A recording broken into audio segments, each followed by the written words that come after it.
All of इसको भी बंद कर दो।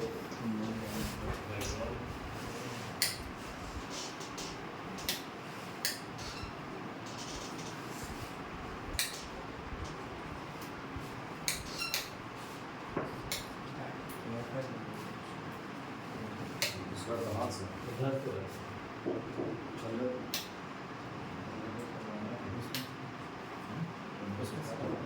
ठीक है। तो 1 रेडियन इक्विवेलेंट टू 57 डिग्री। अब चक्कर क्या है, 57 डिग्री 17 मिनट 45 सेकंड्स। अब ये है क्या कि कोई 3.14 से यहाँ पाई के स्थान पर ये ले लिया, कोई एक आध पॉइंट एक आध डिजिट और इसके बाद का ले लिया 414 है ना, ठीक है। तो उससे क्या हुआ, थोड़ा सा ये वाला पर फर्क हो गया, किसी में 45 दिखेगा, किसी में 47 दिखेगा, ठीक है। तो ये 57 डिग्री 17 मिनट ये सब में दिखेगा, ठीक है। तो मोटा मोटी 1 रेडियन यानी कि 1 जो हुआ वो 57 डिग्री से बड़ा और 58 डिग्री से छोटा, 57 मतलब करीब करीब 60 डिग्री के करीब हुआ। अब आप समझ गए, अगर हम आपको cos 1 डिग्री लिखा हो और cos 1 लिखा हो, समझ गए। 1 डिग्री इस एंगल से बहुत बड़ा है नहीं है, लगभग इसका 57 गुना है, 57 डिग्री है। अब आप एक चीज और, अब आप देखिए ये तो एंगल है, आपको लगेगा कि ये cos 1 में जो 1 है और 1 2 3 का जो 1 है भाई ये दोनों अलग अलग पंखे नहीं है भाई। तो रेशियो लिए थे ना, थीटा बराबर L/R, ये ना थीटा था, ये 1 रेडियन हो जाएगा जब L R के बराबर होगा, R/R। रेडियस तो मीटर सेंटीमीटर में ही ना नापोगे भाई, तो 10 सेंटीमीटर 10 सेंटीमीटर 1 में जो भागा दिए वही 1 है जो ये 1 है, समझ गए, ठीक है। तो 2 रेडियन, यहाँ पर 200 भी लिखा रहेगा तो ये 200 रेडियन हुआ, लगभग इसको 57 से मल्टीप्लाई करो उतना डिग्री हो जाएगा, समझ रहे मेरी बात, समझे आप। तो ठीक है, तो ये डिग्री और रेडियन में कनेक्शन हुआ। अब है क्या कि अगर पाई 180 डिग्री के इक्विवेलेंट हुआ तो आधा करो पाई/2 90 डिग्री, पाई/4 45 डिग्री, 4 से भागा दीजिए, ठीक है। तो कन्वर्शन अगर करेंगे आप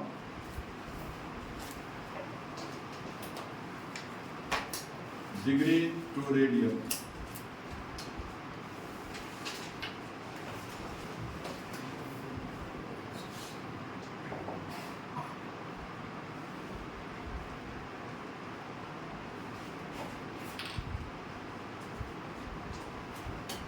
डिग्री से अगर रेडियन में कन्वर्ट करना है तो आप जो एंगल दिया हुआ उसको पाई/180 डिग्री से मल्टीप्लाई कीजिए।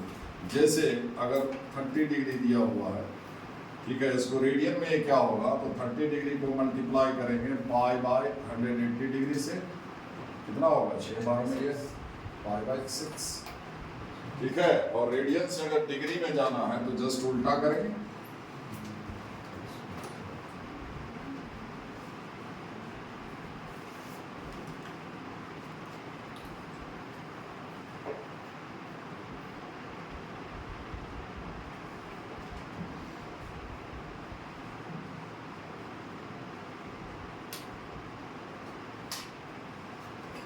multiply the angle by 180 degree by pi, ठीक है।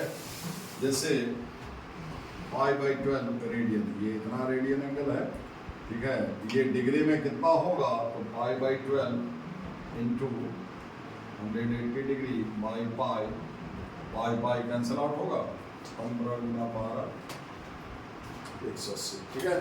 तो 15 डिग्री, पाई/12 एक्चुअली 15 डिग्री हुआ। तो डिग्री से रेडियन में जाना है तो पाई/180 डिग्री से एंगल को मल्टीप्लाई कीजिए, डिग्री वाला एंगल को, और रेडियन से डिग्री में जाना है तो 180 डिग्री बाई पाई से मल्टीप्लाई कीजिए, ठीक है। तो कोशिश कीजिए आप एंगल को रेडियन में ही बोलने का, डिग्री में कम, ठीक है। जब आप देखते हो जैसे sin x लिखा हुआ रहता है, cos x लिखा हुआ रहता है, ये x रेडियन में, ठीक है। आप ये भी लिखा हुआ देखिए लेकिन बहुत कम, sin x डिग्री, जैसे sin x को डिफरेंशिएट करते हो तो आप cos x लिख देते हो, ये तब संभव है जब x रेडियन में है। अगर x डिग्री लिखा हुआ है तब आप cos x डिग्री लिखोगे तो गलत हो जाएगा, आपको उसको रेडियन में कन्वर्ट करना होगा। तो पाई/180 डिग्री से ये हो जाएगा sin x डिग्री डिग्री से आपको रेडियन में जाना है तो पाई बटा 100, ये पाई एक्स बाई 180, ठीक है, समझ गए। अब आप इसको डिफरेंशिएट किए तो cos पाई एक्स बाई 180, जिसको cos x डिग्री लिख सकते हैं, फिर x का कोफिशिएंट पाई बाई 180, मतलब ये हो जाएगा, इसको लिखेंगे ना cos पाई एक्स बाई 180, फिर x का कोफिशिएंट से गुणा करते हो, याद होगा साइन डिफरेंशिएशन, ना भी याद हो तो कोई बात नहीं। cos पाई एक्स बाई 180 को आप x डिग्री लिख सकते हैं, तो इतना इनटू पाई बाई, ये होगा, समझे, सिर्फ cos x डिग्री, क्लियर, ठीक है, डन है।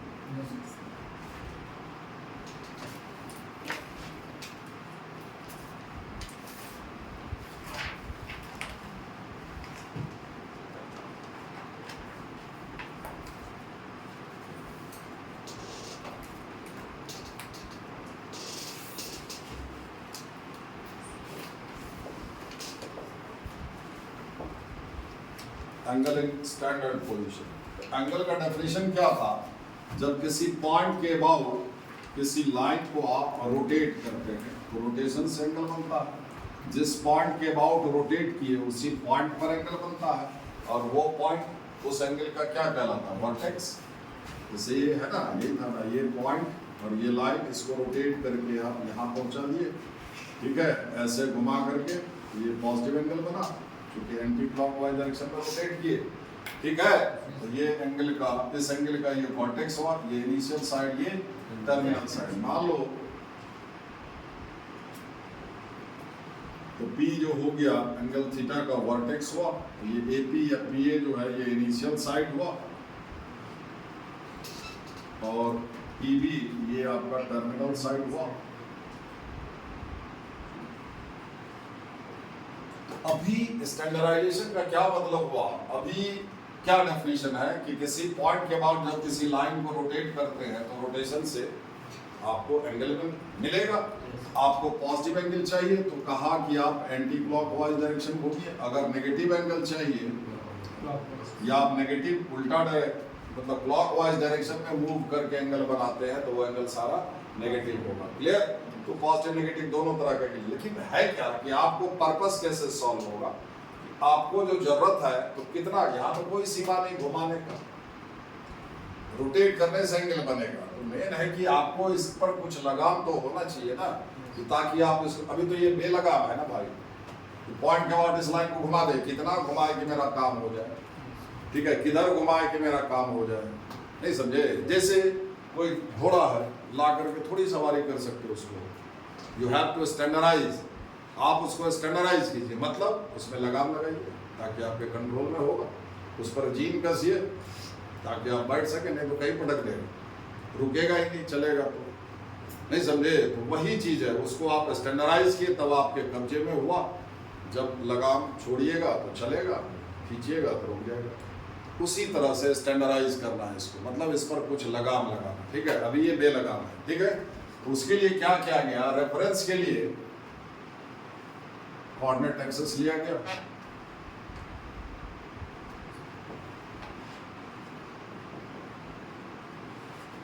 ये ऑरिजिन कहलाता है, ध्यान में है, कोऑर्डिनेट थोड़ा सा प्राइमरी आइडिया है कि नहीं सब है। ये फर्स्ट क्वाड्रेंट हुआ, पहला चौथाई, ये फर्स्ट क्वाड्रेंट हुआ, ये सेकंड क्वाड्रेंट हुआ,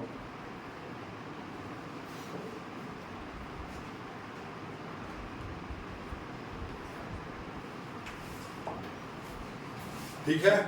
तो कहता है एंगल स्टैंडर्ड पोजीशन में तब कहलाएगा, ठीक है, जब उसका वर्टेक्स ऑरिजिन में मिल जाए, ऑरिजिन से कॉन्साइड कर जाए, वो ये फिक्स पॉइंट है, ठीक है, और ये जो इनिशियल साइड है ये इस OX लाइन से मिल जाए, मतलब x एक्सिस पर आ जाए, ठीक है। एंगल स्टैंडर्ड पोजीशन में तब कहलाएगा जब इसका वर्टेक्स ऑरिजिन पर आ जाए, ठीक है, ये PO पर आ जाए और ये PA लाइन जो है ये OX लाइन में मिल जाए, कॉन्साइड कर जाए, बचा टर्मिनल साइड जिसको फ्री छोड़ा गया, ठीक है। तो एंगल का बचा टर्मिनल साइड, ये टर्मिनल साइड या तो इस गैप में पड़ेगा, बोलिए, या इस लाइन से टकराएगा, या इस गैप में पड़ेगा, इस टुकड़ा से टकराएगा, इस गैप में पड़ेगा, इस टुकड़ा से टकराएगा, इससे, या फिर इस गैप में पड़ेगा, बोलिए होगा कि नहीं। तो एंगल का टर्मिनल साइड सिर्फ फ्री है, एंगल का टर्मिनल साइड जिस क्वाड्रेंट में पड़ेगा वो एंगल उसी क्वाड्रेंट का कहलाएगा। समझे? जैसे आप सुने होइएगा कि ये एंगल थर्ड क्वाड्रेंट का, इसका क्या अर्थ हुआ? उस एंगल का जो टर्मिनल साइड है वो थर्ड क्वाड्रेंट में पड़ता होगा। समझ गए? ये फर्स्ट क्वाड्रेंट का एंगल है, मतलब उस एंगल का टर्मिनल साइड फर्स्ट क्वाड्रेंट में पड़ता होगा। समझे? चूंकि तीन में से दो, तीन हम किसको बोल रहे हैं? वर्टेक्स, इनिशियल साइड और टर्मिनल साइड। तीन में से दो तो फिक्स हो गया, वर्टेक्स तो इस पर आ गया, इनिशियल साइड इसी पर। अब सारे एंगल का इनिशियल साइड इसी लाइन पर होगा, यहीं से घूम करके एंगल बनाएंगे। और इनिशियल साइड वही तो घुमाते हैं, वो इस पर फिक्स हो गया, अब इसी से लाइन लेकर के घूम करके बनाएंगे। समझे? अभी जैसे ये है, इसको स्टैंडर्डाइज करें, इसको यहाँ पकड़े ऐसे, ठीक है, टेढ़ा दिख रहा है तो ऐसे सीधा कर सकते हैं, दबाइएगा नहीं, छोटा हो जाएगा, जितना बड़ा उतने बड़ा लाना चाहिए। इसको पकड़े ऐसे, टिट के ऐसे ला करके ऐसे फिट कर दीजिए, पी ओ में समा गया, ये पी ए लाइन इसमें समा गया। जितना बड़ा ये एंगल दिख रहा है टर्मिनल साइड, अंदाजा से आपको चल रहा होगा कि ये हुआ, नहीं होगा? बोलिए, इसको सीधा करके इसको इसमें मिला देंगे तो ये लाइन ऐसे आएगा ना जी, यही हुआ थीटा। ठीक है, अब इसको भूल जाइए, अब यहाँ थीटा के बारे में सोचिए कि ये कैसे बना होगा। तो ये वर्टेक्स यहाँ पर आ गया, इनिशियल साइड इस पर है, इससे एक लाइन का टुकड़ा उठाए। आप ये मन में सोचिए कि इससे जितना लाइन का टुकड़ा उठाएंगे ये रहेगा, इससे खत्म नहीं होगा। ये जो एंगल बना, इससे एक लाइन लिए और उसको घुमा करके यहाँ पहुंचाएंगे। ठीक है, अब जितना भी एंगल होगा वो इसी लाइन से घूम करके एंगल बनाएंगे। अभी इस एंगल का टर्मिनल साइड ये हुआ, इनिशियल साइड तो फिक्स है, सबका फिक्स इसी पर रहेगा। अभी इस एंगल का टर्मिनल साइड फर्स्ट क्वाड्रेंट में है, तो ये एंगल थीटा जो है ये फर्स्ट क्वाड्रेंट का एंगल हुआ। ठीक है, अभी आप देखिए कि एक हम लाइन इससे लेते हैं, ठीक है, इसको घुमा रहे हैं, रुक नहीं रहे, घुमा रहे घुमा रहे घुमा रहे, यहाँ ला के छोड़ दिए। क्लियर? ये एंगल सबसे पहले तो नेगेटिव डायरेक्शन से जा रहा है, जो भी एंगल है। अगर ये एक क्वाड्रेंट का लंबाई तो 90 डिग्री हुआ, और एक क्वाड्रेंट का लेंथ क्या है? 90 90 90 90 3 4 90 है ना? ये 3 90 तो आप पार कर गए, 270 से भी बड़ा मैग्नीट्यूड का एंगल होगा ये। ठीक है, तो ये आप आकर के यहाँ छोड़ दिए, है ना? सबसे पहले तो ये नेगेटिव एंगल हुआ, नेगेटिव हो चाहे पॉजिटिव हो, एंगल को छोड़े आप इसमें टर्मिनेट किए यहाँ पर, ये एंगल भी फर्स्ट क्वाड्रेंट का हुआ, ये एंगल भी फर्स्ट क्वाड्रेंट का हुआ। ठीक है, एक लाइन का टुकड़ा लिए इससे और घुमा रहे, ऐसे घुमा रहे, खूब नचाइए, नचाते नचाते नचाते इसी में छोड़िए, वो एंगल भी फर्स्ट क्वाड्रेंट का हुआ। क्लियर? ये एंगल जो घुमा रहे खूब, तो इतना बड़ा हो जाएगा, भले कितना बड़ा हो लेकिन होगा वो। तो एंगल का टर्मिनल साइड जिस क्वाड्रेंट में पड़ेगा वो एंगल उसी क्वाड्रेंट का कहलाएगा, भले उस क्वाड्रेंट में उसका आने का तरीका कुछ भी हो, शॉर्टकट से आया हो। और शॉर्टकट क्या आएगा? दो ही तरीका है, एक पॉजिटिव डायरेक्शन से और एक, तो भले शॉर्टकट जी अब जैसे ऐसे घूमे, यहाँ हम नहीं रुके, फर्स्ट एक क्वाड्रेंट का एंगल बनाना था लेकिन हम नहीं रुके, एक चक्कर में जैसे यहाँ जा रहे नहीं रुके, यहाँ फिर नहीं रुके, फिर दूसरा चक्कर मारे तब आकर के रुके। अरे 20 चक्कर बाद आकर के भी इसमें रुकोगे तो एंगल फर्स्ट एक क्वाड्रेंट का है। समझ गए? ठीक है, मैग्नीट्यूड छोटा बड़ा आप कर सकते हैं। ठीक है, तो क्या याद रखना है? एंगल का टर्मिनल साइड जिस क्वाड्रेंट में लाई करेगा वो एंगल उसी क्वाड्रेंट का कहलाएगा। ठीक है? ठीक है, ये आपके लिए जानना जरूरी होता है। कभी जब एंगल का रेंज दिया हुआ रहता है, जैसे थीटा दे देगा आपको, मान लीजिए π/2 से 3π/2, अब 90 से 270, यहाँ 90, यहाँ से यहाँ ये जीरो लाइन हुआ, यहाँ से ट्रेवल, यहाँ से तो शुरू ही होगा जीरो, यहाँ से सफर शुरू ही होगा 0 पॉइंट से, यहाँ पहुंचे 90, π/2 से बड़ा 2π/2, अरे 90, ये 180 लाइन, ये 270, ये और ये थीटा जो है 90 से बड़ा 270, मतलब सेकंड और ये एंगल सेकंड और थर्ड क्वाड्रेंट का। ठीक, ये ठीक है, क्योंकि एंगल का आप जब बनाएंगे यहाँ से घुमाएंगे तो एक इसमें दो पॉसिबिलिटी है और एक यहाँ से घूम करके इसमें। ठीक है, तो ये एंगल का टर्मिनल साइड सेकंड और थर्ड क्वाड्रेंट, ये सेकंड और थर्ड क्वाड्रेंट का एंगल बता रहा है। क्लियर? ठीक है, ये बाद में देखेंगे। ठीक है, तो an angle is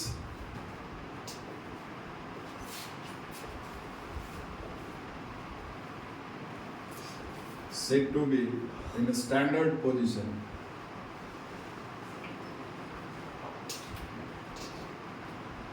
if if its vertex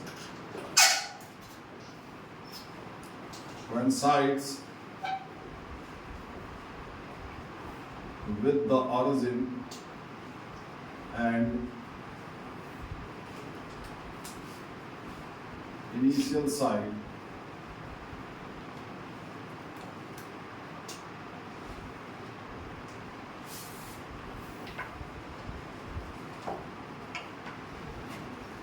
where O is the origin.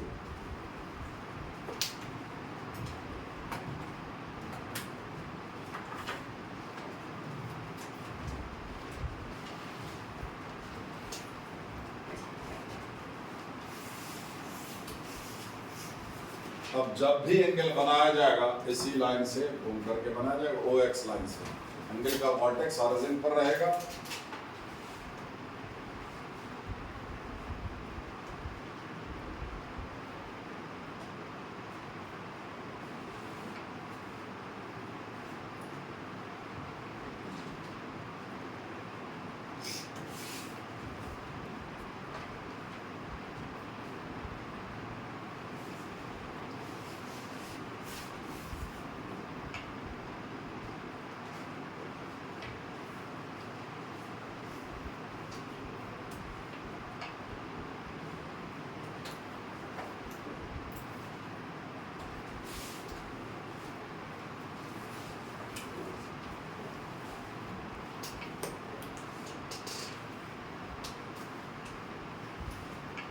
हो गया। अब देखिए इसमें क्या करेंगे कि टर्मिनल साइड पर कोई पॉइंट लीजिए लेकिन डी ए, और हर एक पॉइंट को एक जोड़ा रियल नंबर से डिनोट किया जाता है जो उस पॉइंट का कोऑर्डिनेट कहलाता है। हर एक जोड़ा रियल नंबर, एक पेयर रियल नंबर का प्लेन में कोई ना कोई पॉइंट को रिप्रेजेंट करता है और ये उस पॉइंट का कोऑर्डिनेट्स कहलाता है। ये पहला वाला जो लेटर है ये न्यूमेरल है, ये उसका एक्स कोऑर्डिनेट या फिर उसको एब्सिसा बोलते हैं, और ये वाई कोऑर्डिनेट जिसको ऑर्डिनेट भी बोलते हैं। ठीक है, तो अगर एक प्लेन में ये पॉइंट ये ए, तो इसके लिए भी एक जोड़ा रियल नंबर रहा होगा, कोई ना कोई जरूर रहा होगा। ठीक है, जो कि इसका ऑर्डिनेट और एब्सिसा और ऑर्डिनेट। ठीक है, पॉइंट का वाई कोऑर्डिनेट जो होता है वो उस पॉइंट का हाइट बताता है, मतलब एक्स एक्सिस से परपेंडिकुलर डिस्टेंस, और एक्स कोऑर्डिनेट जो होता है वो वाई एक्सिस से दूरी बताता है ना। जैसे एक्स कोऑर्डिनेट आपका हॉरिजॉन्टल डिस्टेंस बताएगा पॉइंट का, वाई कोऑर्डिनेट वर्टिकल डिस्टेंस बताएगा, हाइट बताएगा। मतलब एक्स कोऑर्डिनेट ये वाला दूरी और वाई कोऑर्डिनेट जो है ये वाला दूरी। ठीक है, हॉरिजॉन्टल एंड वर्टिकल। ठीक है, यहां से आप परपेंडिकुलर ड्रॉ कर दीजिए।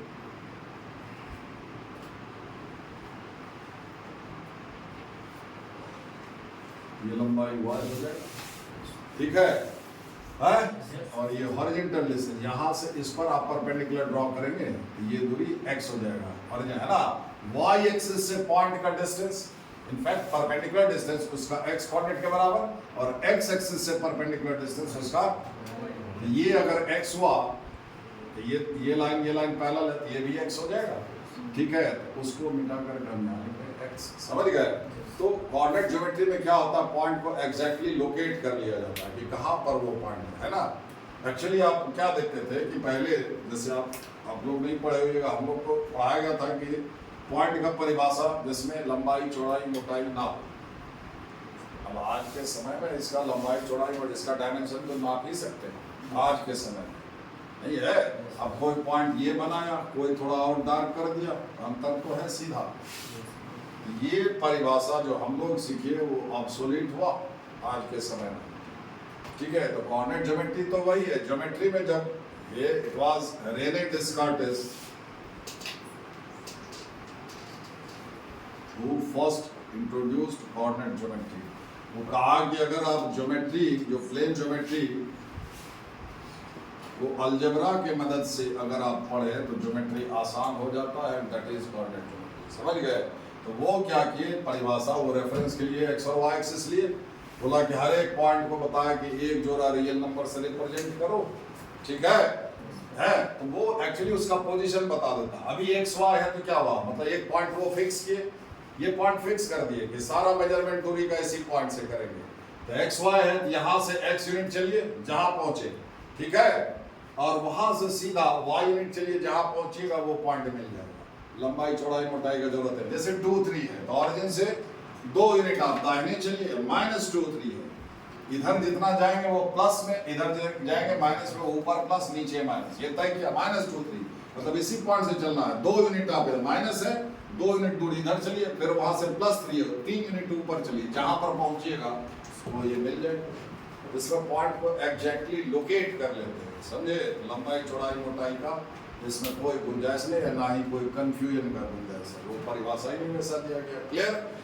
तो आप टर्मिनल साइड पर ये जो एंगल है ना, इसके टर्मिनल साइड पर कोई पॉइंट लिए, उसका कोऑर्डिनेट लिए एक्स वाई, वहां से आप परपेंडिकुलर ड्रॉ कर दिए, ठीक है। इस तरह से ये एक राइट एंगल ट्रायंगल मिला, this is called triangle of reference. समझ गया? ये सारा अब जो पढ़ाई पढ़ाया जाएगा आगे का ट्रिग्नोमेट्री का, वो इसी ट्रायंगल के मदद से, this is called triangle of reference, ठीक है।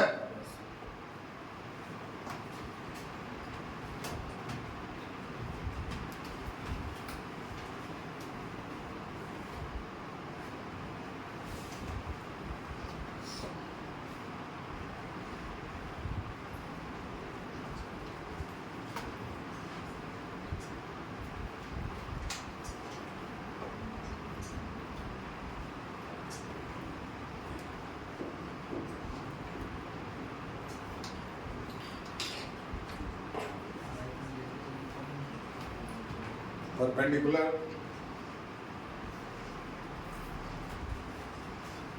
to the axis of x,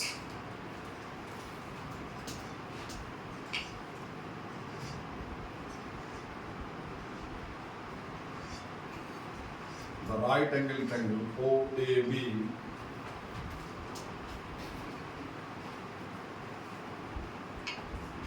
is called the triangle of reference.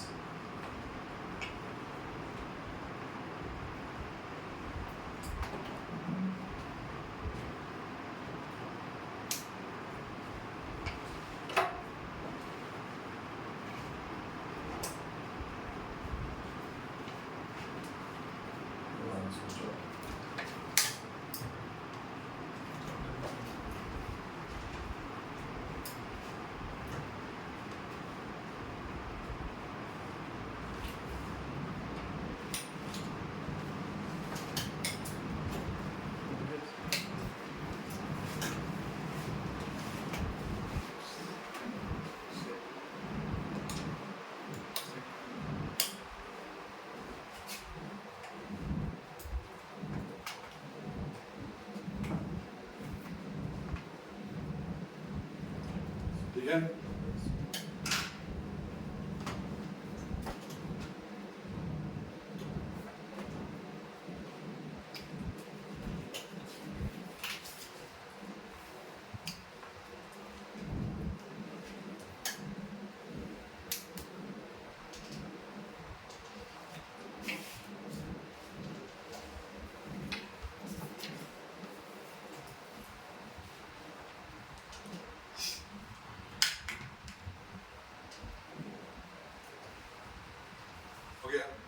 अब ये डिस्टेंस जो है ओ ए, ये दोनों एक्स और वाई हो गया, इसको आर ले लिए और ये हाइपोटेनस हुआ, है ना।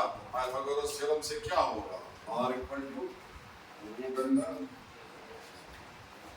X square plus y square होगा। अब एक्स और वाई जो है क्वाड्रेंट के हिसाब से पॉजिटिव नेगेटिव दोनों हो सकता है। देखिए अभी ये जो एंगल है इसका टर्मिनल साइड फर्स्ट क्वाड्रेंट है, मतलब ये एंगल बना होगा, इससे एक लाइन ली और उसको घुमा करके यहाँ पर पहुंचा दिया। अभी अगर ये थीटा हुआ जिसका टर्मिनल साइड फर्स्ट क्वाड्रेंट में है, ठीक है, अगर यही थीटा का टर्मिनल साइड लाइन लेते इसमें चले जाते, ठीक है, ये टर्मिनल साइड हुआ, सेकंड क्वाड्रेंट में ये एंगल है, इसका टर्मिनल साइड सेकंड क्वाड्रेंट में है। अब आप क्या किए थे, टर्मिनल साइड पर पॉइंट है, वहां से एक्स एक्सिस पर परपेंडिकुलर ड्रॉ किए, तब ट्रायंगल ऑफ रेफरेंस मिला। अब ये टर्मिनल साइड जब ये है एंगल का, इस एंगल का, इस पर कोई पॉइंट लिए ए एक्स वाई और वहां से परपेंडिकुलर ड्रॉ करेंगे एक्स एक्सिस पर, इस एंगल का ये हुआ ट्रायंगल ऑफ रेफरेंस। बोलिए अभी तो एक्स जो भी नंबर लेंगे वो नेगेटिव होगा, वाई पॉजिटिव होगा। थर्ड क्वाड्रेंट में आएगा ट्रायंगल, आपका एक्स और वाई दोनों नेगेटिव। तो कहने का मतलब है कि एक्स वाई क्वाड्रेंट के हिसाब से पॉजिटिव नेगेटिव हो सकता है, ठीक है, लेकिन एक्स स्क्वायर तो पॉजिटिव होगा, वाई स्क्वायर भी स्क्वायर नेगेटिव नहीं ना होता है। तो दो पॉजिटिव नंबर को जोड़ोगे तो परिणाम एक पॉजिटिव नंबर, उसका ये पॉजिटिव स्क्वायर होता है, ठीक है। सो आर इज ऑलवेज पॉजिटिव, ठीक है। एक्स वाई पॉजिटिव नेगेटिव होगा, आर हमेशा पॉजिटिव होगा, समझ गया, ठीक है,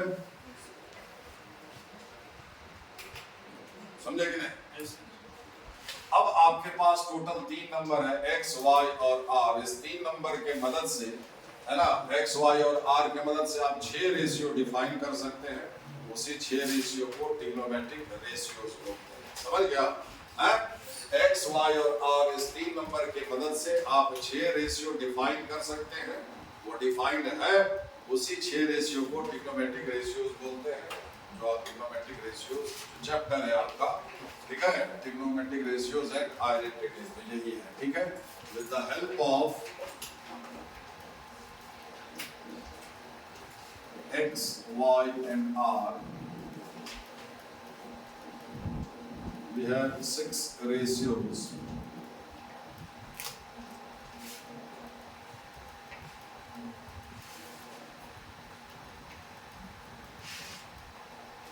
called the trigonometric ratios,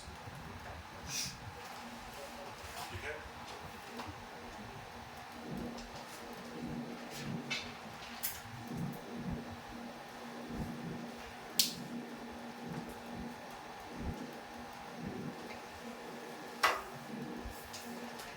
तो सबसे पहले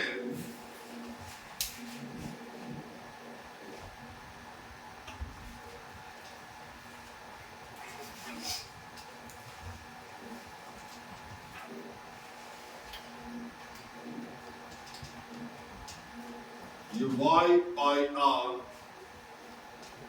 y by r, y और r के मदद से ये रेशियो बनाना है। y by r, इस रेशियो को, इस अनुपात को, इस एंगल का, जो भी एंगल यहाँ पर मेंशन है, इस एंगल का साइन बोलते हैं, SINE, sine of theta, which is written as SIN theta. Practically ऐसे लिखा जाता है, कहा ऐसे जाता है, ठीक है।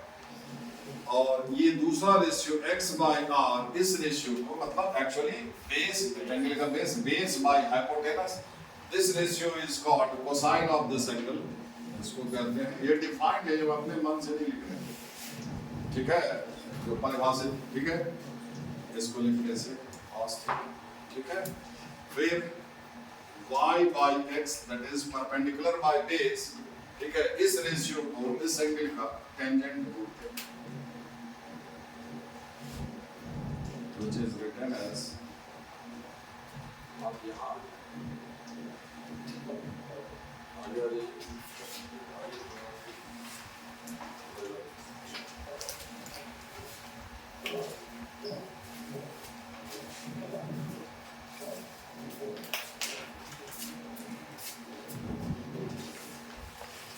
ठीक है, tangent of theta, base by perpendicular, इस रेशियो को, इसी थीटा का कॉटेंजेंट बोलते हैं,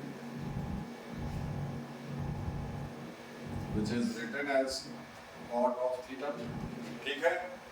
फिर r by x, hypotenuse by base, इस रेशियो को थीटा का सेकेंड बोलते हैं, secant of theta, which is written as sec theta. And r by y, this is defined as cosecant of theta, which is written as cosec theta. So these are 1, 2, 3, 4, 5, 6 trigonometric ratios, ठीक है। इसी basis पर बाकी आपका है ना।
बहुत सारा रिजल्ट जो है आप याद किए होइएगा और मिला होगा, जैसे sine square theta plus cos square theta क्या लिखते हैं, ठीक है। अब देखिए साइन स्क्वायर थीटा का अर्थ क्या हुआ, मतलब साइन थीटा का इसमें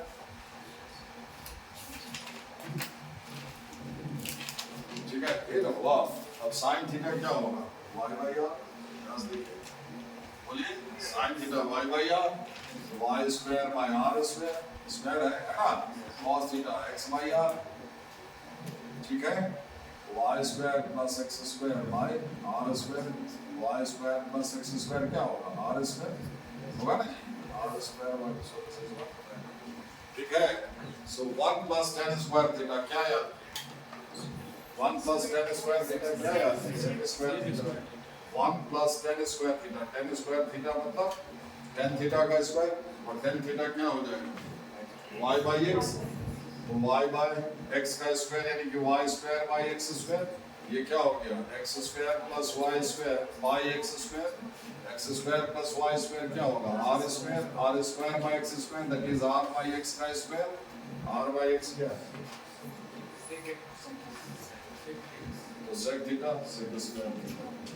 इसी तरह से 1 प्लस cot स्क्वायर थीटा को ठीक है, ये करने का नहीं, ये याद रखने का है कि आपको डिवाइड करना है, जस्ट हम आपको बता दें कि ऐसे निकलता है, ठीक है, याद है। अच्छा एक चीज और बताइए, मिला था इसे,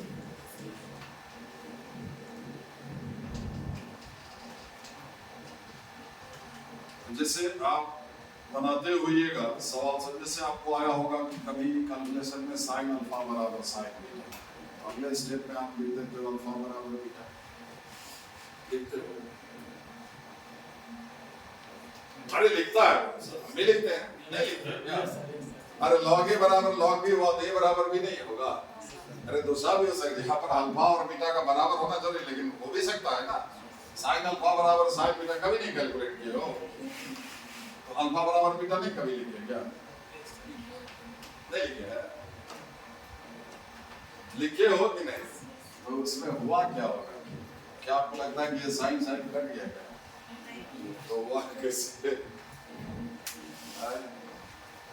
जैसे भी हुआ हो वो लिखने से मतलब था है कि नहीं, वो कटा नहीं, एक्चुअली वो कटने का मतलब हुआ कि भागा देना, सो ऐसा ही है, दिस इज मीनिंगलेस, इसका कोई मतलब ही नहीं है जब तक इसके आगे कोई रियल नंबर नहीं आप डालते हो, समझे, तब ये मीनिंगफुल हुआ, भागा होगा भी तो साइन थीटा से होगा, साइन से भागा नहीं होगा, ये मीनिंगफुल है, समझे। एक्चुअली आप इनवर्स लेते हैं दोनों तरफ, वो आगे पढ़ेंगे क्योंकि ये फंक्शन है, समझा। अब इसके आगे कोई वेरिएबल डालते हो, रियल नंबर डालते हो, तब ये मीनिंगफुल हुआ, तब ये कोई नंबर बताएगा, अभी ये कुछ नहीं है, जैसे LOG खाली लिख दिए, पढ़ा है ना लॉग, अभी जो आपको पढ़ा log a to the base b, खाली l, अब log a बराबर log b रहता तो a बराबर b लिखते ही है, लिखते हैं, तो क्या हुआ होगा, क्या LOG कट गया क्या, नहीं ना करना, a बराबर b लिखते हैं, इसलिए नहीं कि log कट गया, नहीं कटेगा क्योंकि LOG इज मीनिंगलेस, मैथमेटिक्स में इसका कोई मतलब नहीं है, जो जिसका कोई मतलब नहीं है उससे गुना भागा करते हैं क्या, जाने नहीं रहे कि ये कितना है तब तक करेंगे, तो ये क्या है एक्चुअली फंक्शन है, लॉगरिथमिक फंक्शन, जो फंक्शन पढ़िए कैलकुलस में, ये ट्रिग्नोमेट्रिक फंक्शन है, ठीक है, और फंक्शन का डोमेन और रेंज होता है, ठीक है, तो आप दो तरह का वेरिएबल देखते आए हैं अभी तक, दो से ज्यादा भी होता, लेकिन आप जो +2 तक पढ़ते हैं वो दो वेरिएबल वाले, x और y, आगे भी होता z भी होता, मोर देन 2 वेरिएबल्स, आपके ये में अभी दो वेरिएबल है y और x, तो y आपका y बराबर fx, फंक्शन ऑफ x, अब यही y f को LOG से रिप्लेस कर दे, ये लॉगरिथमिक फंक्शन है, यही y f फंक्शन, ये साइन कर दे, ये sin x, ये ट्रिग्नोमेट्रिक फंक्शन, y ये आपको x² प्लस ये मिक्स्ड फंक्शन हो गया log x, ये अलजेब्रिक फंक्शन हुआ, उसमें लॉगरिथम मिल गया, ये मिल करके कोई तीसरा फंक्शन हो गया, जैसे चीनी में नमक मिला दिए, चीनी में दूध मिला दिए, तो कुछ मिला दो, मिलागा तो मिला जुला कुछ आएगा, समझा, ऐसे मिला करके और अलग अलग, तो हर एक फंक्शन का इसमें दो वेरिएबल आपको दिखाई दे रहा है, एक y और x, y is dependent variable, और x इज इंडिपेंडेंट, मतलब x स्वतंत्र है, y डिपेंडेंट है, x पर डिपेंडेंट है, मतलब x का वैल्यू डालोगे, x डालोगे तो ये मिलेगा, मतलब y मिलेगा, समझे? तो x का जो वैल्यू तुम log के आगे डाल सकते हो, जो रियल वैल्यू x की जगह पर तुम ले सकते हो, जो कि इस पूरे को मीनिंगफुल रखे, मीनिंगलेस नहीं कर दे, x का वो सारा वैल्यू, वो सारा रियल वैल्यू इस फंक्शन का, इस लॉगरिथमिक फंक्शन का डोमेन कहलाएगा। जैसे आपको पता log के आगे जीरो या फिर नेगेटिव नंबर नहीं होना चाहिए, जिसका डोमेन क्या होगा, x greater than zero. Logarithm negative number का या फिर जीरो का, जीरो या फिर जीरो से छोटा नंबर का लॉगरिथम मीनिंगफुल नहीं होता है। तो log के आगे जब भी आप कोई नंबर रखेंगे तो वो एक पॉजिटिव नंबर होना चाहिए, समझ गए? x क्या लोगे, ये चीज मीनिंगफुल तब ये है, ये है मीनिंगफुल रियल नंबर तब ये देगा जब x ग्रेटर देन जीरो होगा, ये इसका डोमेन होगा, ठीक है? अब ग्रेटर देन जीरो कोई नंबर डालिए, जैसे 2 डाले तो log 2 एक नंबर है, जो y वो रेंज हो गया। x का मान डाले, x का जो मान यहाँ पर डाल सकते हैं, जो वैल्यू x की जगह पर रियल वैल्यू डाल सकते हैं, वो इस फंक्शन का डोमेन हो गया। और x का वो सब वैल्यू के लिए कॉरेस्पॉन्डिंगली log x का जो वैल्यू आएगा वो रेंज होगा। क्लियर? हर एक फंक्शन का डोमेन और रेंज होता है। उसी तरह से sin x, हम x लिखे हैं, उसमें थीटा लिखा हुआ, x लिखे हैं, x का जो रियल मान, जो रियल वैल्यू संभव है, जो कि sin x को यानी कि y को रियल रखे, मीनिंगफुल रखे, वो इस फंक्शन का, वो इस ट्रिग्नोमेट्रिक फंक्शन का क्या कहलाएगा, डोमेन, ठीक है? और x का जब वैल्यू डाल, जैसे x की जगह पर π/4 रखिए, यानी कि 45 डिग्री, तो π/4 इसका डोमेन का मेंबर हुआ, और sin π/4 जो कि 1/√2 आएगा, वो y का वैल्यू हुआ, वो रेंज, समझे? तो पहले डोमेन, रेंज तब निकलेगा जब डोमेन मालूम होगा, क्योंकि y डिपेंडेंट वेरिएबल है, x पहले निकालिए फिर y निकलेगा। सो डोमेन एंड रेंज, क्योंकि ये सारा स्टैंडर्ड फंक्शन है, ट्रिग्नोमेट्रिक फंक्शन, ये सारा का कुंडली आपको पता होना चाहिए, मतलब इसका डोमेन और रेंज। जस्ट ऐसे कि आप और आपके मित्र, आपके रिलेटिव, आपके जो भी है जान पहचान के करेगी, वो सबका फोन नंबर पता आपको पता है, मेरा थोड़ी ना पता है। ऐसा बहुत लोग हैं जो स्टैंडर्ड फंक्शन है, समझे, जिससे आपको हमेशा मुलाकात होगा, वो सब का कुंडली यानी कि डोमेन और रेंज आपको पता होना चाहिए, समझ गए? ठीक है? तो देखो इसका डोमेन और रेंज क्या होगा, सारे ट्रिग्नोमेट्रिक sin थीटा बराबर क्या था, अब sin थीटा बराबर y/r, ठीक है? तो sin थीटा में थीटा का जो रियल मान संभव है, जो रियल वैल्यू थीटा के स्थान पर ले सकते हैं, वो इसका डोमेन होगा। अब वो सब वैल्यू के लिए sin थीटा का जो मान आएगा कॉरेस्पॉन्डिंगली वो रेंज होगा। अब यहाँ पर x लिखते हैं तो x का सारा संभव रियल मान जो लिखेंगे उसका रियल वैल्यू जो हो सकता है वो डोमेन होगा। अब वो सब वैल्यू के लिए पूरे फंक्शन का जो वैल्यू आएगा कॉरेस्पॉन्डिंगली आएगा ही आएगा, समझे? वो हो गया रेंज, ठीक है? अब देखिए एक चीज है कि r, ये देखिए r बराबर क्या है, √x² प्लस y² है, ठीक है? देखिए x और y दोनों पॉजिटिव नेगेटिव दोनों हो सकता है, लेकिन r हमेशा पॉजिटिव होगा। और शायद बचपन में सुने होइएगा किसी राइट एंगल ट्रायंगल में हाइपोटेनस जो है it is of greatest length, सबसे बड़ी भुजा होती है, समझ गए? बाकी जो परपेंडिकुलर और बेस है कभी भी हाइपोटेनस को एक्सीड नहीं करेगा, हाइपोटेनस से बड़ा नहीं होगा। तो लिमिटिंग केस में ज्यादा से ज्यादा क्या होगा, उसके बराबर तक ले सकते हैं, बड़ा तो हरगिज नहीं कर सकते। क्लियर? ठीक है? तो अब देखिए किसी भी स्क्वायर का जो मिनिमम वैल्यू होता है वो क्या होगा, 0। अरे मान लो a² ही लिखा हुआ है, इसको मिनिमम कितना कर सकते हैं, 0। Square is always greater than equal to 0। Square कभी नेगेटिव होगा क्या? a का कोई ऐसा वैल्यू डाले जो कि इसको -1 कर दे, होगा ऐसा क्या? तो किसी स्क्वायर का मिनिमम वैल्यू, स्क्वायर कम से कम होगा तो 0, नहीं तो फिर 0 से ज्यादा ही होगा। अब चीज देख लीजिए, ये दोनों को जोड़ने से आया, भले स्क्वायर रूट ले, लेकिन दोनों को जोड़ने के बाद ये आया है, ठीक है? अब दो चीज का जोड़ अगर कांस्टेंट है तो एक को अगर कम करेंगे तो दूसरे को बढ़ाना पड़ेगा। मेरी बात नहीं समझ, जैसे 15 बराबर मान लीजिए 8 जोड़ 7 है, ठीक है? है। अब इसको अगर कम करेंगे तो ये जोड़ को 15 लाने के लिए, और अगर आपको ये तय हो कि इसको कम से कम करें तो 0 से कम नहीं कर सकते हैं, अगर ये तय हो पहले से, समझ गए?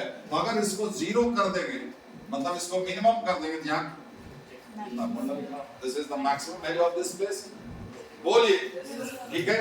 तो यहाँ पर उसी तरह से स्क्वायर है, इसको अगर मिनिमाइज करेंगे, जोड़ तो इतना लाना है, इसको मैक्सिमाइज करना होगा, इसको मिनिमाइज कर दोगे मतलब इसको 0 कर दोगे तो ये क्या हो जाएगा, ये हट गया, रूट अंडर वाई स्क्वायर यानी कि वाई बराबर क्या हो जाएगा आर। अरे इसको आर करोगे तब नहीं आर है ना, वाई की जगह पर आर करोगे तो आर स्क्वायर रूट अंडर तब नहीं इसके बराबर होगा, ये वाई का क्या हो गया, मैक्सिमम मान हो गया, बोलिए। उसी तरह से इसको मिनिमाइज करोगे, इसका मैक्सिमम मान कितना हो जाएगा, आर हो जाएगा। तो एक्स और वाई दोनों का मैक्सिमम मान कितना होगा, है ना, ये मैक्सिमम ज्यादा से ज्यादा इतना होगा, तो फिर कम से कम कितना होगा वो तो पता ही नहीं किया, ठीक है? तो देखिए है एक्स और वाई तो नेगेटिव भी हो सकता है, हम लोग एक्स और वाई का वैल्यू ढूंढ रहे हैं जो कि मैक्सिमम मतलब एक्स और वाई दोनों आर या फिर आर से कम होगा, तो कम में कहां तक चले जाए, आर मान लीजिए अगर 10 यूनिट है तो एक्स और वाई का मान 10 यूनिट से ज्यादा नहीं होगा, 10 यूनिट होगा या फिर उससे कम होगा, तो कम में कहां तक जा सकते हैं, ठीक है? तो देखिए अगर मान लीजिए हाइपोटेनस, मान लीजिए एंगल सेकंड पॉजिटिव है तो नहीं पता चलेगा, एक्स और वाई क्या है, पॉजिटिव नेगेटिव दोनों होगा, अगर एंगल सेकंड क्वाड्रेंट में आ गया मान लीजिए, ठीक है, ये हुआ आर, मान लीजिए ये 10 यूनिट हुआ, लेकिन एक्स क्वाड्रेंट तो आपका नेगेटिव होगा, वाई क्वाड्रेंट पॉजिटिव होगा, एक्स है ना, एक्स नेगेटिव होगा, वाई पॉजिटिव होगा, लेकिन देखिए एक्स कोऑर्डिनेट जो होता है वो बेसिकली क्या बताता है, इस ट्रायंगल का बेस का लंबाई, बोलिए हाँ, और वाई कोऑर्डिनेट पॉइंट का क्या बताता है, यहाँ जो भी एक्स कोऑर्डिनेट होगा वो नेगेटिव होगा। मान लीजिए अगर ये -11 हुआ एक्स कोऑर्डिनेट तो ये बेस का लंबाई 11 हो जाएगा, होगा, लंबाई नेगेटिव नहीं होता, कोऑर्डिनेट पॉजिटिव नेगेटिव है ना, वही कोऑर्डिनेट जो लंबाई बताएगा, ठीक है? अब जहां से कहीं पर आप गए वहां से आप पीछे लौट रहे हैं 2 किलोमीटर आगे जा रहे हैं, 10 किलोमीटर पड़ते 2 किलोमीटर आगे गए, 12 किलोमीटर हो गया, अब 2 किलोमीटर पीछे गए, किलोमीटर तो दूरी तो अब 2 ही किलोमीटर लगे भाई, 10 में से 2 आप कम कर दे, अरे दूरी थोड़ी ना नेगेटिव, दूरी तो 2 ही किलोमीटर था +2, आपका दूरी कम या 10 में से कम कीजिए तो, मेरी बात समझ में आ रही है? कोऑर्डिनेट पॉइंट का कोऑर्डिनेट पॉजिटिव नेगेटिव होगा, लेकिन वही कोऑर्डिनेट जब किसी चीज का लंबाई को रिप्रेजेंट करेगा तो लंबाई थोड़ी नेगेटिव होता है, मेरी बात समझ में आ रही है?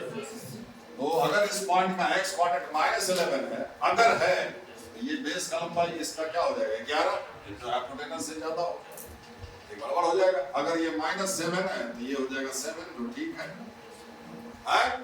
तो कितना, अगर ये -10 है तो भी ठीक है, ये 10 हो जाएगा, 11-10 है, बोलिए।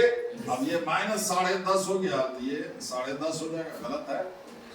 तो r अगर 10 है तो x और y का मैक्सिमम मान 10, मिनिमम कितना होगा -10, बोलिए बोलिए होगा ना, ठीक है, होगा कितना हो जाएगा, r अगर r है x y maximum r minimum होगा,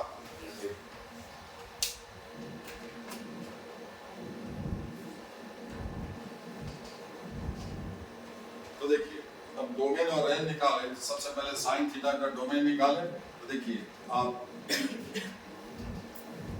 अब इसको ऐसे देखिए कि आपको मॉडुलस निकालने के लिए बताया x -r से +r, इसी चीज को आप ऐसे लिख सकते हैं मॉडुलस में मैग्नीट्यूड, इसी मॉडुलस को खोलिएगा ये होगा, ठीक है, बताए हुए हैं आपको, नहीं समझ में आ रहा फिर बता देंगे, इसको भी आप ऐसे लिख सकते हैं, इसी को खोलिएगा तो ये होगा, ठीक है, ठीक है। तो देखिए साइन थीटा, अब y क्या है, y -r से +r के बीच में, r क्या है positive, r is always positive. Inequality में जब भी किसी चीज से हम आपको बताएं कि मल्टीप्लाई करना है या डिवाइड करना है, तो आपको क्या करना होगा, देखना होगा कि जिससे मल्टीप्लाई कर रहे हैं या फिर डिवाइड कर रहे हैं वो पॉजिटिव है कि नेगेटिव है, समझ गया?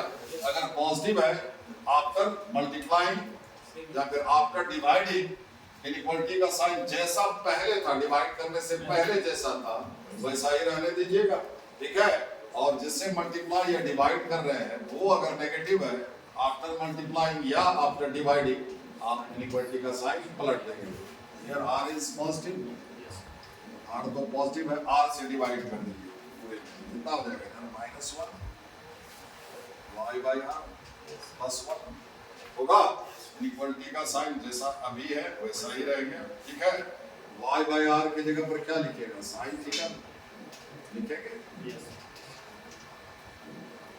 और ये -1 से +1 के बीच में इसी को आप मॉडुलस में क्या लिख सकते हैं, mod of sin theta less than equal to 1। वाह, तो अब देखिए हम लोग थीटा के बारे में कुछ बोले भी नहीं, sin थीटा अपने आप -1 और 1 के बीच ही बन गया। इसका अर्थ ये हुआ कि थीटा की जगह पर आप कुछ भी ले ले, sin थीटा का वैल्यू 1 को एक्सीड नहीं करेगा, -1 से नीचे नहीं जाएगा। So whatever be the value of theta, sin theta always lies between -1 and +1। मतलब थीटा की जगह पर आप कुछ भी ले सकते हैं, समझ गए, -∞ से +∞, एनी रियल नंबर। तो sin का डोमेन क्या हो गया, और रेंज क्या हो गया, -1 से +1। नहीं है, थीटा का जो वैल्यू होगा वो उसका डोमेन होगा, वो कुछ भी हो रहा है, और sin थीटा का जो वैल्यू होगा जो कि -1 से +1 है ना, पूरे फंक्शन का मान जो होगा वो रेंज होगा, हम समझा चुके हैं, ठीक है। और फंक्शन में ये डिपेंडेंट, ये इंडिपेंडेंट वेरिएबल है, ठीक है। थीटा वो कुछ भी ले ले, और ये sin थीटा का जो वैल्यू है, जैसे थीटा π/4 बोले डालिएगा, वो हुआ डोमेन, π/4 डोमेन का एक मेंबर हुआ, sin π/4 1/√2 आएगा, वो इसका रेंज हुआ, 1/√2 आ रहा है -1 और 1 के बीच में, ठीक है। इसी तरह से तो sin थीटा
x भी -r से +r के बीच होगा, है ना।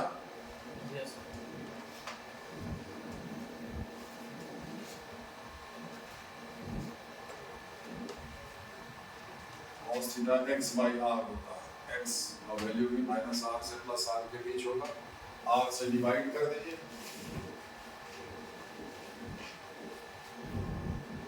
x by r की जगह पे क्या लिखोगे, cos theta, like sin theta, ठीक है।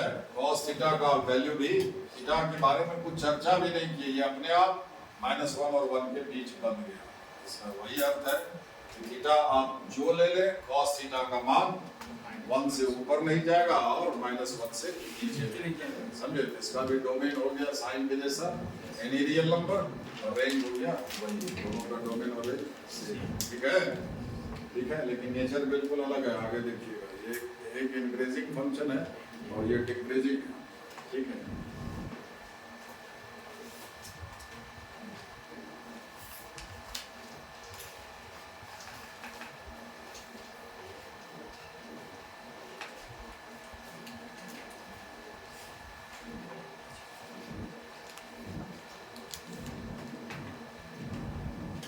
अब बचा 4, 3 में देखिए टोटल 6 ट्रिग्नोमेट्रिक रेशियो है, 3 बाकी 3 तो पेयर में, एक तो कॉम्प्लीमेंट्री और रेसिप्रोकल है, उल्टा, ठीक है।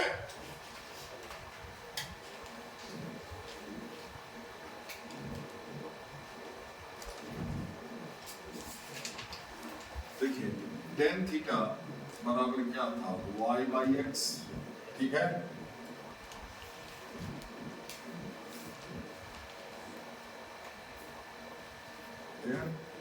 ऊपर नीचे आप r से डिवाइड कर दिए, y बाई आर, x बाई आर, ठीक है। y बाई आर को क्या लिखेंगे, according to definition sine theta है y बाई आर के बराबर, x बाई आर किसके बराबर है, सबसे पहले तो tan थीटा बराबर sin theta by cos theta हुआ, ठीक है। अब देखिए अभी अभी आप cos थीटा के बारे में जाना है कि cos थीटा का वैल्यू -1 से +1 के बीच कोई भी रियल नंबर होगा, अनगिनत रियल नंबर है, लेकिन इसमें बीचों बीच जीरो भी है।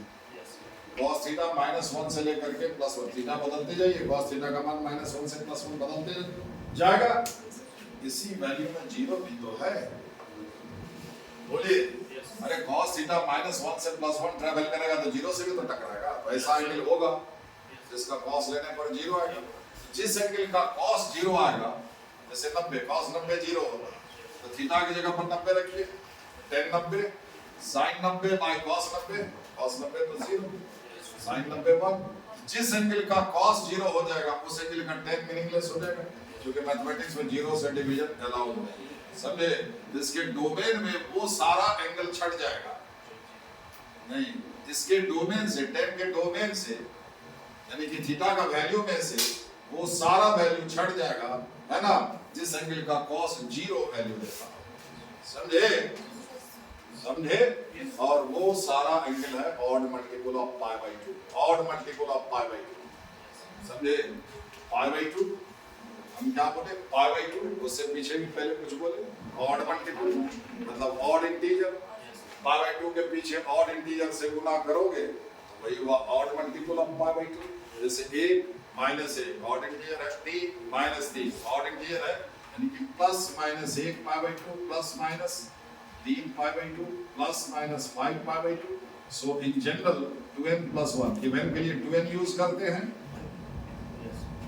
इवन 2n हुआ, और एक इवन नंबर में एक जोड़ दो या फिर एक घटा दो तो ऑड हो जाएगा, क्योंकि इवन ऑड कंसेक्यूटिव होता है, बोलिए ना, नंबर सिस्टम एक इवन एक ऑड, एक इवन एक ऑड, कहीं पर आपको दो लगातार ऑड नहीं मिलेगा, दो लगातार इवन नहीं मिलेगा, एक ऑड, दो इवन, 3 ऑड, 4 इवन, समझे। एक इवन नंबर में अगर एक जोड़िएगा या एक कम कीजिएगा तो ऑड हो जाएगा, ठीक है। तो 2n प्लस 1 tan इंटीजर है, 2n हो गया इवन, एक जोड़ दिए ऑड हो गया, 2n plus 1 pi, this is odd multiple of pi by 2। n बदलते जाइए, n क्या बदलिए, n इंटीजर है, n इंटीजर है मतलब n 0 है, plus minus 1 plus minus 2 and so on, plus minus 3, ठीक है। दीज आर इंटीजर्स, वो n की जगह पर रखिए, आपको जो एंगल मिलेगा यही सब मिलेगा। तो ये सारे एंगल का cos चूंकि जीरो वैल्यू दे देगा, तो ये सारे एंगल पर tan क्या हो जाएगा, मीनिंगलेस हो जाएगा, इसलिए tan के डोमेन में सारा odd multiple of pi by 2 छट जाएगा। तो गलती से भी tan के, जब भी आपको, जैसे मान लीजिए आपको tan 2 थीटा लिखा हुआ है, समझे, जब ट्रिग्नोमेट्रिक इक्वेशन सॉल्व कीजिएगा, अगर ढंग से सॉल्व कीजिएगा तो गलती नहीं होगा, नहीं तो गलती ही होगा, और जो ऑप्शन आपको दिखाई देगा वो आपको, आपका जो आंसर निकाले वही दिखाई देगा, वो आपको मिल जाएगा, लेकिन आप थे गलत, समझे। अगर बेहिसाब कीजिएगा तो समझ करके कीजिएगा, tan 2 थीटा लिखा हुआ, ये जो एंगल है tan के आगे का, ये सब ये नहीं होना चाहिए, odd multiple of pi by 2 अनगिनत होगा, हम 2 3 लिखते हैं ऐसे ऐसे, ठीक है। यानी कि थीटा नहीं होना चाहिए, प्लस माइनस पाई बाई 4 2 से डिवाइड कर दो, plus minus 3 pi by 4 plus minus 5 pi by 4, समझे, एंड सो ऑन, क्लियर। अगर अब देन इसमें और कुछ है, इक्वेशन बना हुआ है, हम जस्ट दिखा रहे कि अगर ऐसा शकल दिखे ये पहले ही आप दिमाग में बैठा लीजिए, हो सकता है जो भी ये इक्वेशन रहा होगा जिसमें tan 2 थीटा इन्वॉल्व है, और आपको आंसर में ये सब एंगल में से कोई एक आ गया, you have to discard that, आपको उसको छांटना होगा, समझा, बोलोगे तो मीनिंगलेस हो जाएगा, बिना सिर पैर कट कीजिएगा तो ये सब एंगल आ सकता है, तो आप उसको इंक्लूड कर लीजिएगा और आपका गलत हो जाएगा, समझ गए, ठीक है। इसलिए साइन और 6 ट्रिग्नोमेट्रिक रेशियो में सिर्फ साइन और कॉस को छोड़ करके बाकी चारों रेस्ट्रिक्टेड है, बाकी चारों दिखाई दे तो सोच समझ करके आप सॉल्व कीजिएगा, समझ गए। साइन और कॉस में क्या बोले, साइन थीटा में साइन थीटा और कॉस थीटा दोनों में ये थीटा, ये जो एंगल है ये कुछ भी हो सकता है, कोई बाधा नहीं है। बाकी चारों जो है वो सब रेस्ट्रिक्टेड है। टेन में कौन चीज है, टेन में क्या चीज है, टेन के आगे का एंगल ऑड मल्टीपल ऑफ π/2 नहीं होना चाहिए। ऑड मल्टीपल ऑफ π/2 इस तरह से plus minus π/2 plus minus 3π/2 plus minus 5π/2 plus minus 7π/2, ये जनरल फार्मूला है उसका, इसमें डालोगे ये सब तो यही सब आएगा, समझ गए? ये नहीं होना चाहिए, ठीक है? सेक में भी देखना वो होगा आपका, कोसेक में भी होगा और कॉट में, ये चारों रेस्ट्रिक्टेड है। तो जब ये सब चारों में से कोई आपको सवाल में रहे, थोड़ा दिमाग का ढक्कन खोल लीजिएगा और उस हिसाब से कीजिएगा, अदरवाइज गलत ही होगी, ठीक है? निकालें इसको।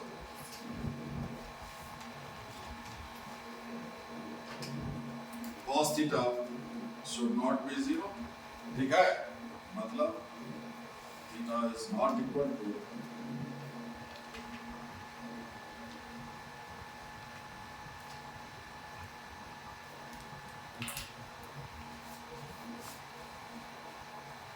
n क्या है, n इंटीजर, ठीक है?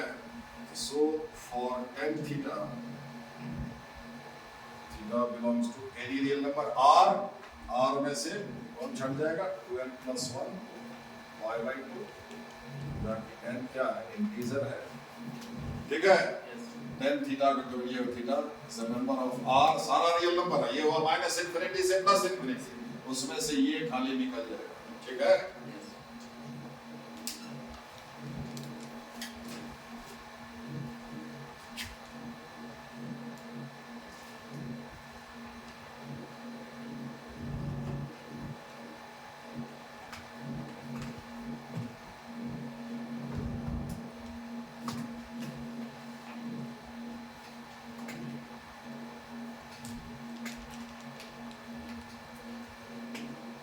अब रहा रेंज, रेंज का अर्थ हुआ tan थीटा का वैल्यू, अभी तो आप डोमेन लिखेंगे है ना, tan के आगे ये जो थीटा दिख रहा है उसकी जगह पर ये सब हिंग निकालेंगे, मतलब ऑड मल्टीपल ऑफ π/2 वगैरह छोड़ देंगे, बाकी कुछ भी डाल सकते हैं, समझ गए? तो ये कोई ना कोई रियल नंबर देगा, ठीक है? tan थीटा बराबर y/x, आप अगर वो ट्रायंगल ऑफ रेफरेंस याद कीजिए तो y उस ट्रायंगल ऑफ रेफरेंस का परपेंडिकुलर का लेंथ था, x बेस का लेंथ था और r जो कि नहीं दिखाई दे रहा वो हाइपोटेनस था कि नहीं, याद आया? ये परपेंडिकुलर बाय बेस है। तो हम क्या बताए थे कि परपेंडिकुलर और बेस में से कोई भी हाइपोटेनस यानी कि r को एक्सीड नहीं करेगा, लेकिन परपेंडिकुलर और बेस में से कोई भी किसी से कोई भी एक दूसरे से बड़ा या छोटा या फिर बराबर हो सकता है, समझे? हैं? ये दोनों परपेंडिकुलर और बेस बराबर भी हो सकता है, मतलब ये रेशियो एक से बड़ा एक हो सकता है, जब ये बड़ा होगा इससे तो ये एक से छोटा हो जाएगा, जब ये बड़ा होगा इससे तो ये एक से बड़ा हो जाएगा, समझ गए फर्क है ना? y और x में से कोई भी किसी से बड़ा छोटा हो सकता है, इसलिए ये रेशियो कितना भी बड़ा हो सकता है, tan थीटा कितना भी छोटा हो सकता है, पॉजिटिव नेगेटिव है ना? क्वाड्रेंट के हिसाब से एक मान लो सेकंड क्वाड्रेंट में थीटा चला गया तो x नेगेटिव हो जाएगा,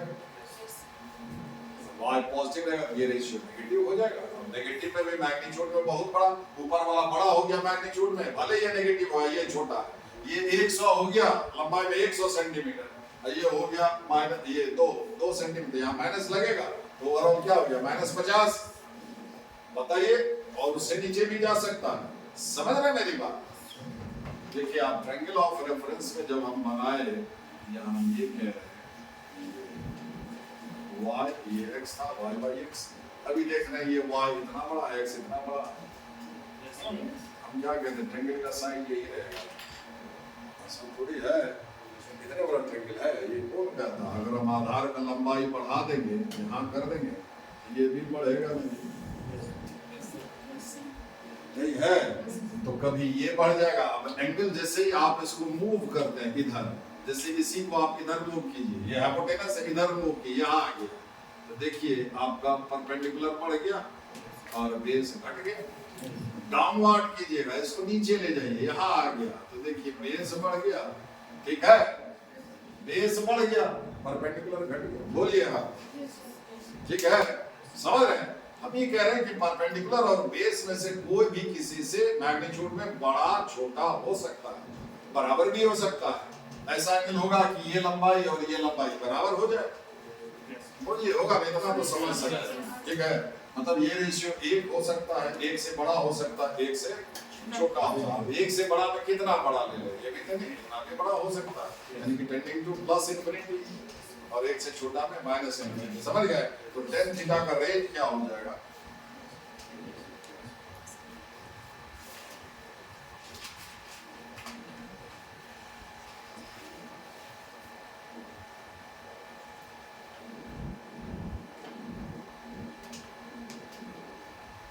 माइनस इन्फिनिटी टू प्लस इसी को पार करते हैं। समझ गए? ठीक है, बस हो गया।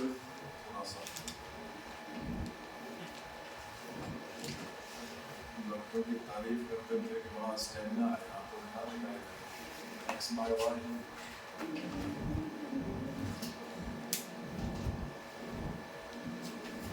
ये भी वही बात है, इसमें भी वही, इतना तो तय हो गया कि x ऊपर चला जाए तो उससे क्या फर्क पड़ता है, y बाई x, ये x बाई y है, ठीक है? इसका भी रेंज तो समझ में आ गया कि एनी रियल नंबर होगा, नहीं है? अभी बेस ऊपर चला गया, ये दोनों से कोई भी किसी से बड़ा छोटा हो सकता है, इसलिए रेंज तो सीधे सीधे पता चल गया, ठीक है? रहा 2 में r से डिवाइड कर दिए, ऊपर भी न्यूमरेटर में भी और डिनोमिनेटर में भी। cot थीटा बराबर x बाय r क्या था, cos theta, y by r क्या था, sin थीटा। सबसे पहले तो cot थीटा बराबर cos theta by sin theta हुआ, ठीक है? अगर अब sin थीटा का वैल्यू -1 से +1 के बीच होता है, एंगल डालिए तो -1 से कुछ भी एंगल डालिए, जो नंबर आएगा वो -1 से +1 के बीच का आएगा, और -1 से +1 के बीच में 0 भी है, तो कोई ऐसा एंगल होगा जिसका साइन लेने पर 0 आएगा। अगर वो एंगल आप थीटा की जगह पर रखते हैं, यहाँ 0 हो जाएगा, जैसे sin 0 का वैल्यू 0, तो थीटा की जगह पर 0 रखिए, cot 0 बराबर cos 0, cos 0 1 होता है, by sin 0 1 by 0, cot 0 1 by 0, यानी प्लस 0 से डिवीजन अलाउड नहीं है। इन्फिनिटी हम लोग लिमिटिंग केस में लिखते हैं, एग्जैक्टली आप 1/0 लिखवे मत कीजिए, ऐसे ये लिखना ही पाप है, समझे? हम लोग लिमिटिंग केस में, when theta tends to 0, sin theta tends to 0, theta को 0 की तरफ ले जाएंगे तो ये 0 की तरफ, ऐसे लिखिए नहीं, लिखना ही नहीं है, ये मीनिंगलेस है, बेवकूफी है लिखना, ठीक है?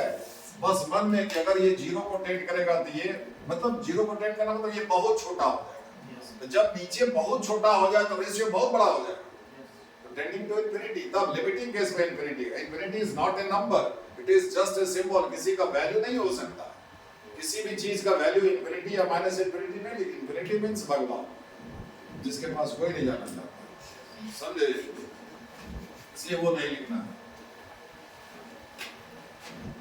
तो sin theta should not be 0, यानी कि थीटा जिस एंगल का sin 0 होता है वो हम लिख रहे हैं मल्टीपल ऑफ पाई में, याद रखिए, odd multiple of pi by 2 का cos 0 होगा, और जिस एंगल का cos 0 होगा, देखिए cot में क्या होता है, ऊपर में cos रहता है, cos theta by sin theta, cot theta cos theta by sin theta, तो कोई ये फ्रैक्शन हुआ cos theta by sin theta, कोई फ्रैक्शन 0 कब होता है, जब उसका न्यूमरेटर 0 हो, तो cos theta by sin theta 0 कब होगा, जब cos थीटा 0 होगा, तो cos थीटा के 0 होने से cot थीटा भी 0 हो जाएगा, अरे cot थीटा बराबर को है ना, जिस एंगल का cos 0 होगा, यानी कि odd multiple of pi by 2, वही सब एंगल का cot भी 0 होगा, समझा? और जिस एंगल का sin 0 होगा, जिस एंगल का sin 0 होगा, तो sin किस में, tan में होता है, tan थीटा बराबर sin theta by cos theta, ठीक है? tan थीटा बराबर sin theta by cos theta, sin theta ऊपर है, तो sin theta by cos theta बराबर 0, यानी कि sin थीटा बराबर 0, यानी कि tan थीटा बराबर 0, तो जिस एंगल का sin 0 होगा उसका tan भी 0 होगा, समझे? तो odd multiple of pi by 2 का odd multiple of pi by 2, समझे? या जो हम लोग हैं प्लस माइनस 1 पाई बाय 2, यानी कि plus minus pi by 2, plus minus 3 pi by 2, plus minus 5 pi by 2, plus minus 7 पाई 9, है ना? ऑड वाला ये odd integer Guna pi by 2, ये सारे एंगल का क्या हो जाएगा, cos 0 होगा और cot भी 0 होगा, और मल्टीपल ऑफ पाई यानी कि even multiple of pi by two. Even multiple of pi by two नहीं बोल करके मल्टीपल ऑफ पाई बोलिए, जैसे plus minus 2 pi by two, 2 cut जाएगा, यानी कि plus minus 4 pi by two. Even multiple of pi by two, even integer Guna pi by two, तो plus minus 2 पाई व plus minus 6 pi by two, 3 pi plus minus 3 पाई। इससे even multiple of pi by two नहीं बोल करके multiple of पाई बोलेंगे। पाई को किसी भी इंटीजर से गुना कीजिए, समझ गए? तो मल्टीपल ऑफ पाई का साइन और टेन 0 हो, तो थीटा नहीं होना चाहिए 0। मल्टीपल ऑफ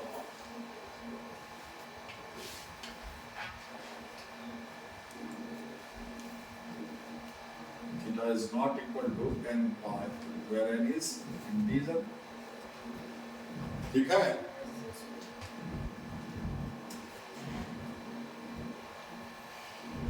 तो कॉट का डोमेन क्या हो गया? सारा रियल नंबर, ये सब को छोड़ करके कॉट के आगे का एंगल ये सब बिल्कुल नहीं लेंगे, मीनिंगलेस हो जाएगा, ठीक है? तो domain of cot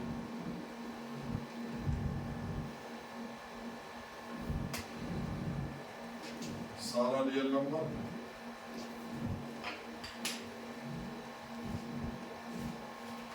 range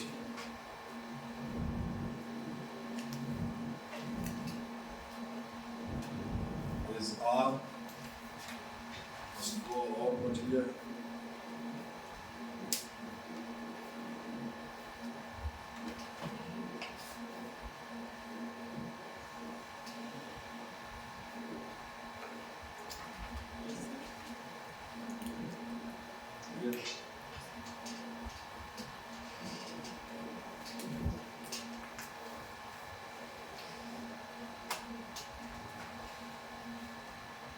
sec theta, क्या था? R by x, है ना? R by x, hypotenuse by base, फिर से इसमें क्या कीजिए? R से ऊपर नीचे डिवाइड कर दीजिए, कितना होगा? 1 by x by r, x by r को क्या लिखिएगा? cos थीटा, ठीक है? फिर से आपको tan थीटा के लिए sec थीटा में भी cos थीटा नीचे आ गया, cos थीटा को 0 नहीं होना चाहिए, यानी कि theta odd multiple of pi by 2 नहीं होना चाहिए। तो sec का भी डोमेन क्या हो गया? सारा real number odd multiple of pi by 2 को छोड़ करके, तो tan और sec का डोमेन सेम हुआ, ठीक है?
अब इसका रेंज निकालें। देखिए sec थीटा क्या हो गया? cos थीटा का रेसिप्रोकल हुआ, या फिर cos थीटा sec थीटा का रेसिप्रोकल हुआ, उल्टा हुआ कि नहीं?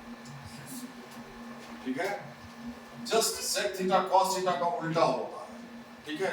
अब एक का उल्टा अगर कीजिएगा, एक को अगर पलटिएगा तो एक ही आएगा, माइनस एक को पलटिएगा तो माइनस एक ही आएगा, लेकिन एक से छोटा नंबर को पलटिएगा तो एक से बड़ा हो जाएगा। जैसे 1/2 है, 1/2, इसका रेसिप्रोकल 2 होगा, है 2 को पलटिएगा तो 1/2 हो जाएगा, ठीक है? एक से बड़ा नंबर को पलटिएगा तो एक से छोटा हो जाएगा, एक से छोटा नंबर को पलटिएगा तो एक से बड़ा हो जाएगा, लेकिन एक को पलटिएगा तो एक ही होगा, माइनस एक को पलटिएगा तो sec थीटा देखिए cos थीटा लाई करता है इस बीच में, समझे? इस बीच में है cos theta, sec theta cos theta का उल्टा होने के वजह से इस बीच में जो ये होगा वो ये नहीं होगा, उल्टा ना है भाई, नहीं है। cos थीटा का रेसिप्रोकल है sec थीटा। cos थीटा चूंकि इस गैप में लाई करता है तो sec थीटा इस गैप में नहीं लाई करता। जैसे cos 60 डिग्री का वैल्यू याद होगा शायद 1/2 होगा, यही 60 डिग्री sec के आगे डालिए तो sec 60 डिग्री क्या हो जाएगा 1/cos 60। बोलिए 1/2 दैट इज 2। जिस एंगल का ये एक से ये छोटा हुआ ये उसका उल्टा है ना, एक बटा तो ये 2 हो गए। लेकिन जब ये 1 होगा, एक का उल्टा तो एक ही हो जाएगा। cos 0 का वैल्यू 1 होता है तो sec 0 क्या हो जाएगा 1/cos 0, 1/1 that is 1। cos pi का वैल्यू -1 होता है तो sec pi 1/cos pi 1/-1 that is -1। वही हम कह रहे थे 1 को उल्टोगे तो 1 ही होगा, -1 को, लेकिन 1/2 यहाँ पर आएगा है तो 1/2 का उल्टा 2 उधर चला जाएगा। मतलब sec जो होगा वो 1 होगा या फिर 1 से बड़ा होगा, -1 होगा या फिर, मतलब ऐसा कोई एंगल नहीं है जिसका sec लेने पर 1/2 आ जाए, -1/2 आ जाए, मतलब -1 से +1 के बीच का नंबर आ जाए, ऐसा हो ही नहीं सकता। किसी भी एंगल का sec लोगे तो 0 नहीं आएगा क्योंकि 0 -1 से +1 के बीच का नंबर। अब sec थीटा बराबर हाफ लिखा हुआ है, ये बेमतलब है, वो होगा ही नहीं। ऐसा कोई एंगल है जिसका sec लेंगे तो हाफ आ जाएगा, समझे? जब भी होगा sec के बराबर लिखा हुआ रहेगा तो वो 1 या फिर 1 से बड़ा नंबर होगा इन मैग्नीट्यूड। समझ गए? मैग्नीट्यूड मतलब न्यूमेरिकल वैल्यू। जैसे -2 है तो उसका मैग्नीट्यूड कितना होगा, 2, 1 से बड़ा मैग्नीट्यूड, ठीक है, excluding the sign numerical value. जिसका न्यूमेरिकल वैल्यू 1 या 1 से ज्यादा होगा वही sec के बराबर होगा। समझ गया? सो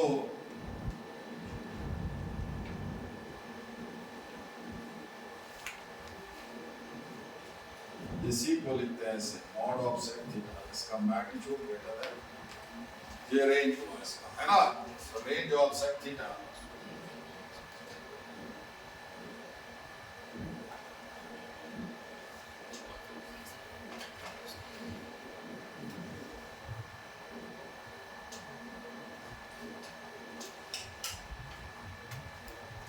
-इंफिनिटी और इंफिनिटी सिंबल है, उसको हमें सिर्फ ओपन रखते हैं, क्लोज नहीं करते हैं, किसी की वैल्यू के शामिल नहीं करते हैं, ठीक है? The last one is cosec theta.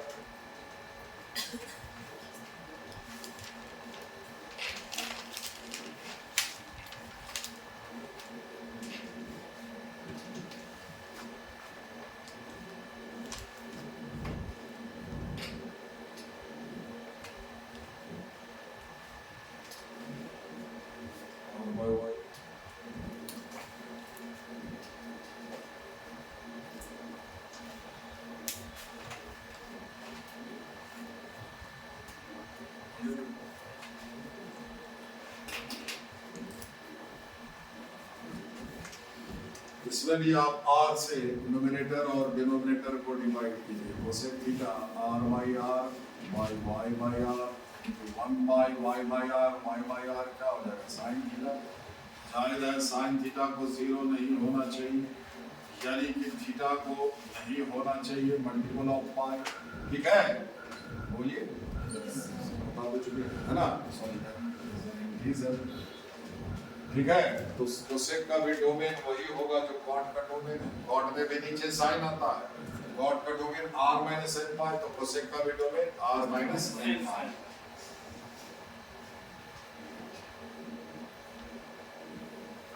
अब रहा रेंज का बात, ठीक है?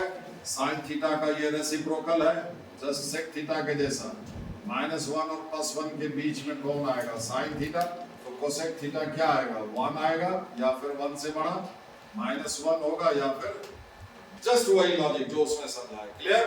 ठीक है?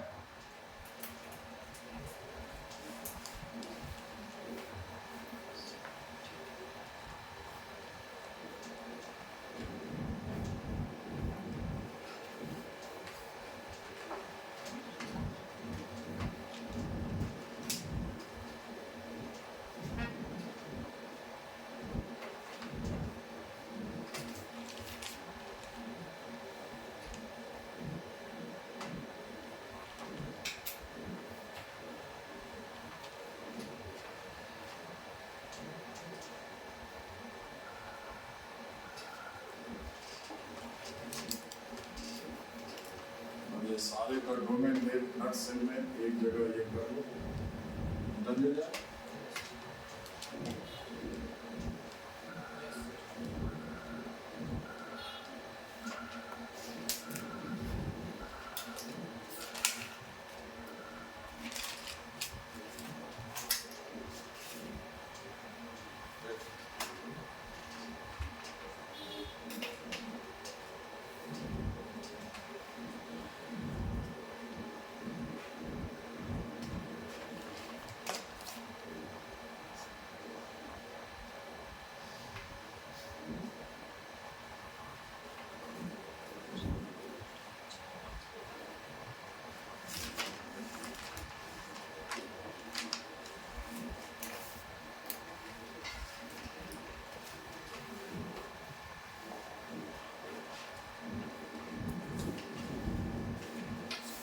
R range -1 होगा, ठीक है।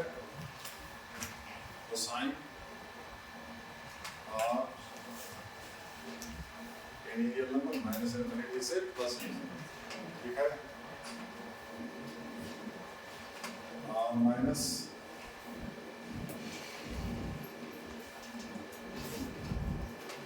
रेंज R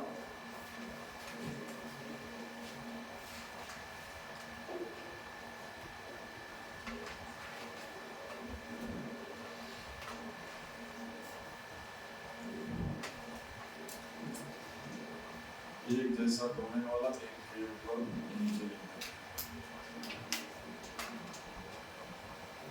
सारा रियल नंबर होगा इसका रेंज में -1 से +1 के बीच का नंबर नहीं होगा, ठीक है। -1 होगा, 1 भी होगा, लेकिन बीच का नहीं होगा। तो सारा रियल नंबर बीच का छांट दीजिए, ठीक है। ये होगा रेंज, ठीक है। अगर आप इसको क्लोज इंटरवल में ऐसे लिखते हो तो इसका अर्थ क्या हुआ? -1 को लेकर के 1 तक वो सारा छट गया, मतलब -1 और 1 भी छट गया, लेकिन -1 और 1 तो होता है ना, समझे? इसलिए वो नहीं छटना चाहिए, इसलिए ओपन करेंगे, excluding the two values between, strictly between -1 and 1, ठीक है। वो बीच का छटेगा। क्लियर?